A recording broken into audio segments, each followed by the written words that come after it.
నమస్కారం. ఇక్కడ నా డ్రైవర్లకు అందరికీ కూడా నా సోదరులకి నమస్కారం. ఈరోజు నేను ముచ్చటిగా కూడా ఆలోచిస్తున్నాను. ఒక ఆటో డ్రైవర్ బతకాలంటే చాలా అతికరంగా బాధలు కష్టాలు ఉన్నాయి. మనకి ఇక్కడ కాజుపేట ఎస్ఐగా చేసిన రంజనాథ్ నాయక్ సార్ నన్ను గుర్తుపట్టలేదు సార్. నాకు తరగతి ఇద్దరు నగర్ ఆర్ఈసీ టికెట్ వరకు పన్నాంచేలు పడ్డ అధ్యక్షుడిని. కరోనా రాకముందు బతికిన డ్రైవర్ అంటే డ్రైవర్ కుటుంబాన్ని పోషిస్తున్నారు. కరోనా వచ్చిన తర్వాత ఒక కుటుంబం ఎక్కితే ఒక ఆటో ఎక్కేది. ఈ రోజు ఎక్కడానికి సాయం పుణ్యాత్ములు మహా గొప్ప నాయకులు. నేను వస్తే దేశం బాగుపడుతుంది, నేను వస్తే దేశం బాగుపడుతుంది అనుకుంటే ఇలా ఓట్లేసి గెలిపించిన తర్వాత మా బతుకులు కాలే కడుపుల మీద మండే నల్లగొట్టేడు.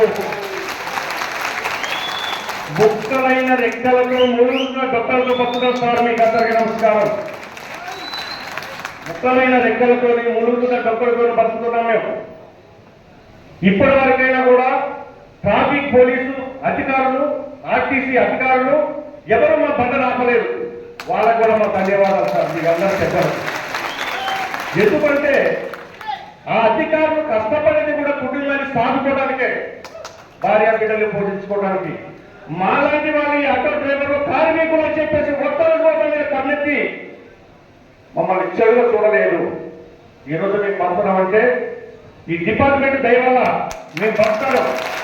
ఇప్పటికీ ఒక్క ఆటో ఎక్కబడని చాలా బీద వాళ్ళు కూడా స్త్రీలు బయటికి వెళ్ళి వస్తే మేడం ఎక్కడ పోవాలన్నాడు, మూతికు ముక్కి ఒక్కరు మాట్లాడు. భర్త తీసుకొని భార్య వస్తే ఏం మాట్లాడుతున్నాడు, నువ్వు ఎక్కువ బస్సు నాకు ఫ్రీ, నీకు టికెట్ ఫ్రీ టికెట్ కొనం పోయాను. ఏంది ఎవరు బతకాలి సార్? ఇంటికి పోతే మా బస్సులు పరిస్థితులు ఈరోజు ఇప్పుడు కూడా కూడా ఫోన్ చేసాడు పైన బండి కూర్చొని పోతుంటే, సార్ బండి అమ్ముకున్నా ఈ బాటి కలపనే రూపాయలు కట్టదు. అదే మీరు మాట్లాడుతున్నా ఎందుకు సార్ మేము అడ్డుకుంటూ బతకాలా? ఈ ప్రపంచంలో మీద మేము పురుగుల మంది రావాలా? మీరు అన్నింటి కూడా రైతులు కొందరు కాపుతారంటే ఇంటికి పోతే ఈగల మొత్తం బయటకు వచ్చే దళాల మొత్తం సార్. మరి పరిస్థితులు అవి మేమేం చేసి బతకాలే? ఇప్పుడు నేను 57 సంవత్సరాల వయసు. అదే జాబ్ చేస్తే రికమెండ్ అవుతుంది, పింఛన్ వస్తుంది, బతుకం ఒక్కొక్క పింఛన్ ఏర్పాటు చేసుకోవడం లేదా? ఒక లైసెన్స్ లేదు సార్. ఇప్పుడు కొందరికి మా రైతుల కార్మికులు లేవు. ఒక్కొక్కరు 40 సంవత్సరాలు 30 సంవత్సరాలు మొత్తం యాక్సిడెంట్ కేసులు కూడా లేవు వాళ్ళ మీద. ఎందుకంటే ఒక కన్ను ఆపితే జీవితాలు నాశనం అయిపోతాయి. మేము ఎప్పుడు కూర్చుంటే ఆటో ఎక్కి మేము అంత మీద కూర్చుంటే మా పక్కన ఎవరు కూర్చుంటారు సార్? ఆ ఎవరు కూడా కాలు కింద తొక్కి పట్టి ప్రజల్ని కుటుంబాన్ని కాపాడుతున్నాము.